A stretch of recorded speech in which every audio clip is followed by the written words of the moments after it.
नमस्ते प्यारे विद्यार्थियों। स्वागत है आप सबका फिर से एक नई क्लास के अंदर। जो भी साथी रीट मेंस की तैयारी कर रहा है, फर्स्ट ग्रेड है, सेकंड ग्रेड है, इन भर्ती परीक्षा की तैयारी कर रहा है, तो ये क्लास आपके लिए बहुत ही महत्वपूर्ण साबित होने वाली है। क्लास को पूरा कंप्लीट देखना, बहुत ही महत्वपूर्ण प्रश्न है। क्लास का 1 नंबर प्रश्न क्या आपका, झील का 12 नामक झील स्थित है। दोस्तों ध्यान से देखना ना, जो झील का 12 नामक झील है ये कहाँ पे स्थित है, तो ऑप्शन आपकी राजगढ़ है, बयाना है, नोहे है या भिवाड़ी है। तो यहाँ पे जो आपका सूत्र होगा वो हो जाए ऑप्शन नंबर 2। ऑप्शन नंबर 2 आपका सूत्र हो जाए बयाना में। दोस्तों झील का 12 नामक जो झील है ये बयाना में स्थित है। ऑप्शन नंबर 2 आपका सूत्र हो जाएगा। बहुत ही महत्वपूर्ण प्रश्न है। आपका अगला प्रश्न क्या है, देखो। राजस्थान सरकार द्वारा पलंग एंड प्ले जोन कहाँ पर स्थापित किया जा रहा है। दोस्तों राजस्थान सरकार के द्वारा, ध्यान से देखना, राजस्थान सरकार के द्वारा जो पलंग एंड प्ले जोन है ये कहाँ पे स्थापित किया जा रहा है। ऑप्शन आपके बोरनाड़ा जोधपुर है, किशनगढ़ अजमेर है, सीतापुरा जयपुर है और पर्वतसर डीडवाना कुचामन है। तो यहाँ पे जो आपका सूत्र होगा वो हो जाए ऑप्शन नंबर 3। ऑप्शन नंबर 3 है ना दोस्तों, ये आपका सूत्र होगा सीतापुरा जयपुर है। क्या है दोस्तों, सीतापुरा जयपुर है। ऑप्शन नंबर 3 आपका सूत्र हो जाएगा। आपका अगला प्रश्न क्या देखो। राजस्थान में प्रथम इको टूरिज्म पॉलिसी कब से लागू की गई है। दोस्तों राजस्थान में जो प्रथम, ध्यान से देखना, राजस्थान में जो प्रथम इको टूरिज्म पॉलिसी है ये कब से लागू की गई है। ऑप्शन आपके 4 फरवरी 2010 है, 4 फरवरी 2011 है, 4 फरवरी 2012 है और क्या दोस्तों 4 फरवरी 2013 है। तो यहाँ पे जो आपका सूत्र होगा वो हो जाए ऑप्शन नंबर 1। ऑप्शन नंबर 1 है ना, ये आपका सूत्र 4 फरवरी 2010 को दोस्तों राजस्थान में प्रथम है इको टूरिज्म पॉलिसी है ये लागू की गई थी 4 फरवरी 2010 को। ऑप्शन नंबर 1 आपका सूत्र हो जाएगा। आपका अगला प्रश्न है देखो। राजस्थान का एकमात्र दुर्ग जो बिना किसी नींव के कठोर चट्टान पर खड़ा है। देखो दोस्तों कितना महत्वपूर्ण प्रश्न है। राजस्थान का एकमात्र दुर्ग, राजस्थान कौन सा एकमात्र दुर्ग है जो बिना किसी नींव के कठोर चट्टान पर खड़ा है, तो उस दुर्ग का आपको नाम बताना है। ऑप्शन आपके भैंसरोडगढ़ दुर्ग है, शेरगढ़ दुर्ग है, गागरोन दुर्ग है या कुंभलगढ़ दुर्ग है। तो यहाँ पे जो आपका सूत्रों का वो हो जाए ऑप्शन नंबर 3। ऑप्शन नंबर 3 है ना दोस्तों, ये आपका सूत्र गागरोन दुर्ग है। कौन सा है दोस्तों, गागरोन दुर्ग है। ऑप्शन नंबर 3 आपका सूत्र हो जाएगा। आपका अगला प्रश्न है देखो। दादू पंथ का सत्संग स्थल कहलाता है। दोस्तों दादू पंथ का जो सत्संग स्थल कहलाता है ये क्या कहलाता है। ऑप्शन आपके अलख दरीबा है, दादू खोल है, खालसा है या खो दरीबा है। तो यहाँ पे जो आपका सूत्र का वो हो जाए ऑप्शन नंबर 1। ऑप्शन नंबर 1 का ना दोस्तों, ये आपका सूत्र हो जाएगा अलख द्रीबा कहलाता है। दादू पंथ का जो सत्संग स्थल है दादू पंथ का ये कहलाता है अलख द्रीबा। क्या कहलाता है दोस्तों, अलख द्रीबा कहलाता है। ऑप्शन नंबर 1 आपका सूत्र हो जाएगा। आपका अगला प्रश्न है देखो। नौवीं शताब्दी का कौन सा सूर्य मंदिर चतुर्वेद हरिहर पितामह मंदिर के नाम से विख्यात है। दोस्तों 9वीं शताब्दी का, ध्यान से देखना, 9वीं शताब्दी का कौन सा मंदिर है, सूर्य मंदिर है, कौन सा सूर्य मंदिर है, उस मंदिर का आपको नाम बताना है। जो क्या दोस्तों चतुर्वेद, क्या है, चतुर्वेद हरिहर पितामह मंदिर के नाम से विख्यात है। तो ऑप्शन आपके बूढ़ादित्य सूर्य मंदिर है, सात सहेली मंदिर है, गंगरार का सूर्य मंदिर है या ओसिया का सूर्य मंदिर है। तो यहाँ पे जो आपका सूत्र का वो हो जाए ऑप्शन नंबर 1। ऑप्शन नंबर आपका 1 है ना दोस्तों, ये आपका सूत्र बूढ़ा दीत। क्या दोस्तों, बूढ़ा दीत का ये जो सूर्य मंदिर है ये दोस्तों विख्यात है। ऑप्शन नंबर 1 आपका सूत्र हो जाएगा। आपका अगला प्रश्न क्या देखो।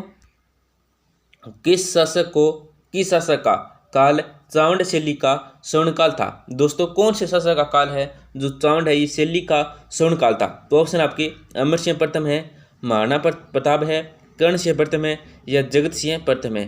तो यहाँ पे जो आपका सूत्र का वो हो जाए ऑप्शन नंबर 1। ऑप्शन नंबर 1 है ना दोस्तों, ये आपका सूत्र अमर सिंह प्रथम। क्या दोस्तों, अमर सिंह प्रथम है। ऑप्शन नंबर 1 आपका सूत्र हो जाएगा।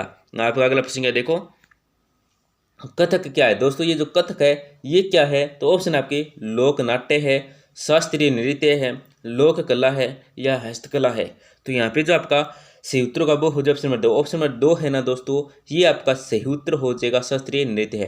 कथक का ये क्या है दोस्तों, ये तो ये है शास्त्रीय नृत्य। ऑप्शन नंबर 2 आपका सही उत्तर हो जाएगा। आपका अगला प्रश्न है देखो। तबला व सितार का आविष्कार किसे माना जाता है। दोस्तों तबला व सितार का आविष्कारक है ये किसको माना जाता है। ऑप्शन आपके बंदा यूनी है, गुलबंदन बेगम है, अव्वल फजल है, अमीर खुसरो है। तो यहाँ पे जो आपका सही उत्तर होगा वो हो जाए ऑप्शन नंबर 4। ऑप्शन नंबर 4 है ना दोस्तों अमीर खुसरो, ये आपका सूत्र हो जाएगा। तबला विस्तार का जो आविष्कारक है ये दोस्तों अमीर खुसरो है, ये आपका राइट आंसर हो जाएगा। ऑप्शन नंबर 4 आपका सही उत्तर हो जाएगा। आपका अगला प्रश्न है देखो, निम्न में से सुंदरदास जी द्वारा रचित रचना नहीं है। दोस्तों निम्न में इन चारों में ऐसी कौन सी रचना है जो सुंदरदास जी के द्वारा क्या रचित नहीं है, सुंदरदास जी के द्वारा रचित नहीं है। ऑप्शन देखो, ज्ञान समुद्र है, सुंदर सार है, सर्वज्ञ प्रयोग, क्या दोस्तों सर्वज्ञ योग प्रदीपिका है, और क्या दोस्तों भक्तमाला है। तो यहाँ पे जो आपका सही उत्तर का वो हो जाए ऑप्शन नंबर 4। ऑप्शन नंबर 4 है ना दोस्तों, ये आपका सूत्र हो जाएगा भक्तमाला है। ये तो दोस्तों भक्तमाला है, ये सुंदरदास जी के द्वारा क्या रचित नहीं है, ये आपको याद रखना। ऑप्शन नंबर 4 आपका सही उत्तर हो जाएगा। ए सही है, 2 सही है और 3 सही। ये तो सुंदरदास के द्वारा रचित है, ये भी आपको याद है कर लेना। इन तीनों का आपको नाम याद रख लेना है। आपका अगला प्रश्न है देखो, निम्न में से किस शाखा को रघुवंशी प्रतिहार शाखा भी कहा जाता है। दोस्तों कौन सी शाखा है जिसको रघुवंशी प्रतिहार शाखा भी कहा जाता है।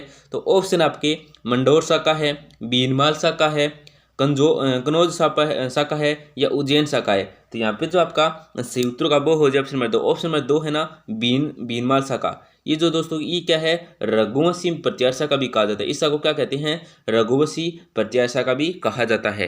आपका अगला प्रश्न है देखो, वह प्रसिद्ध सेनापति जिन्होंने रानी पद्मिनी की रक्षा की थी। दोस्तों वह प्रतिहार सेनापति जिन्होंने क्या है, रानी पद्मिनी की रक्षा की थी। तो ऑप्शन आपके जयमल व फत्ता है, जेता व कुंपा है, गोरा व बादल है या हेमू व गोरा है। तो यहाँ पे जो आपका सही उत्तर का वो हो जाए ऑप्शन नंबर 3। ऑप्शन नंबर 3 है ना दोस्तों, ये क्या आपका सूत्र हो जाएगा, गोरा व बादल है। वह प्रसिद्ध सेनापति जिन्होंने क्या दोस्तों रानी पद्मिनी की रक्षा की थी, वो कौन थे दोस्तों, वो थे दोस्तों गोरा व बादल। ऑप्शन नंबर 3 आपका सही उत्तर हो जाएगा।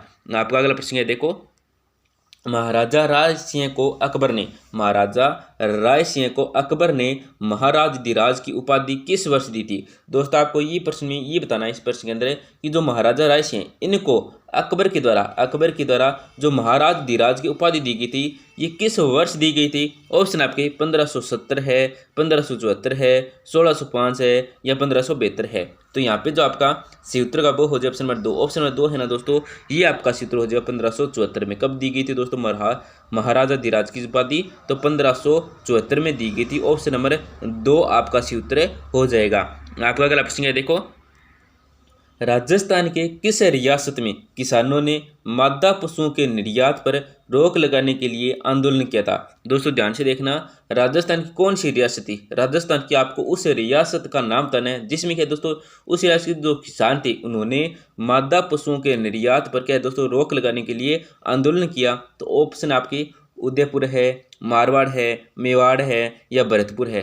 तो एटा आपको जो सारो उत्तर होगा सही उत्तर वो क्या हो जाएगा, ऑप्शन नंबर 2 हो जाएगा। ऑप्शन नंबर 2 आपको सही उत्तर हो जाएगा, मारवाड़ है। कौन सा है, मारवाड़ है।